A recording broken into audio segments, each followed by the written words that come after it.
Hi అండి. ఇప్పుడైతే పండగ సీజన్ కదా! సో, అందరి ఇళ్లల్లో అయితే ఇలాగ కొబ్బరికాయలనేవి చాలానే మిగిలిపోతాయి. సో, వాటన్నిటిని కూడా వాటి షెల్ నుండి రిమూవ్ చేసుకొని విడిగా చేసుకోవాలంటే చాలా టఫ్ అయిపోతుంది. జస్ట్ ఒక్క చిన్న టిప్ యూజ్ చేసి ఆ కొబ్బరిని వాటి షెల్ నుండి చాలా సింపుల్‌గా జస్ట్ 10 సెకండ్స్‌లోనే రిమూవ్ చేసుకోవచ్చనమాట. సో, అది ఎలా చేయాలి ఏంటి అనేది ఈ వీడియోలో చూసేద్దాం. చూసారు కదా ఎంత నీట్‌గా అయితే వచ్చిందో. సో, ఈ రకంగా చేయడం కోసం వాటన్నిటిని కూడా ఫస్ట్ అయితే డీప్ ఫ్రిడ్జ్‌లో పెట్టేసుకోవాలండి.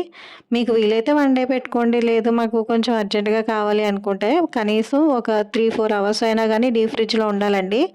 అలా పెట్టేసుకున్న తర్వాత వాటన్నిటిని కూడా తీసి ఆ కూలింగ్ తగ్గిపోయిన తర్వాత జస్ట్ చాకుతో గానీ, లేదంటే చెంచా ఒక స్పూన్ ఉంటుంది కదా! సో, దాంతో అయినా గానీ జస్ట్ ఇలా లాగితే చాలండి. మొత్తం అన్నీ వచ్చేస్తాయి. చూసారు కదా! నేనైతే ఇవన్నీ కూడా తీసేసాను. చాలా సింపుల్‌గా అయితే వచ్చేస్తాయి. మీరైతే పెద్దగా కష్టపడాల్సిన అవసరం కూడా లేదు. జస్ట్ ఒక 5 మినిట్స్‌లోనే అన్నీ రిమూవ్ చేసేయొచ్చనమాట. వీడియో గనుక నచ్చినట్లయితే లైక్ చేయండి, షేర్ చేయండి. మా ఛానల్‌ని సబ్స్క్రైబ్ చేసుకోండి.